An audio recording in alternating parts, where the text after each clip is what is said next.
8 फरवरी के आम इंतखाबात के लिए उम्मीदवारों की इंतखाबी मुहिम आज रात 12 बजे खत्म हो रही है। इलेक्शन कमीशन ने खबरदार किया है कि ज़ाब्ता अखलाक की खिलाफ वर्जी करते हुए मुकर्ररा वक्त के बाद मुहिम जारी रखने वालों के खिलाफ कार्रवाई की जाएगी।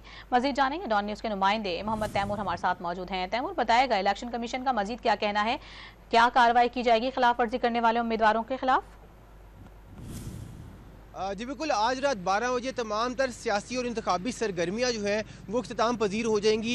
इलेक्शन कमीशन के इंतखाबी ज़ाब्ता अखलाक के तहत रात 12 बजे तमाम तर सियासी सरगर्मियों को ब्रेक लगा दी जाएगी, क्योंकि एक दिन पहले ही तमाम तर सियासी सरगर्मियाँ इलेक्शन से एक दिन पहले उनका इख्तिताम पजीर जो है वो हो जाता है। इसके साथ ही जो कल है, कल से तमाम तर इलेक्शन कमीशन के का जो सामान है उसकी तरसील होगी और तमाम तर जो उनके जो इलेक्शन कमीशन के और तमाम तर दीगर महकमों के अफसरान हैं जिनकी पोलिंग स्टेशन पे ड्यूटियां लगाई गई हैं, उन सामान की तरसील के साथ उनकी ड्यूटियां जो है वो वहाँ पे लगाई जाएंगी। इसके साथ ही अब से पहले जो है तमाम तर सियासी जमातें, तमाम तर आज़ाद उम्मीदवारान जो है वो अपने हल्के में डोर टू डोर कैंपेन कर रहे थे। इससे पहले तमाम तर कॉर्डन मीटिंग्स जो है वो की जा रही थी, रैलियाँ निकाली जा रही थी, जलसे किए जा रहे थे। मगर अब आज रात 12 बजे तक ये तमाम तर सरगर्मियाँ चलेंगी। 12 बजे के बाद अगर किसी भी सियासी जमात या किसी भी आज़ाद उम्मीदवार की जानिब से कैंपेन की जाती है तो उसके ऊपर इलेक्शन कमीशन के ज़ाब्ता अखलाक के मुताबिक जो है, कवानीन के मुताबिक जो है उसके खिलाफ कार्रवाई अमल में लाई जाएगी।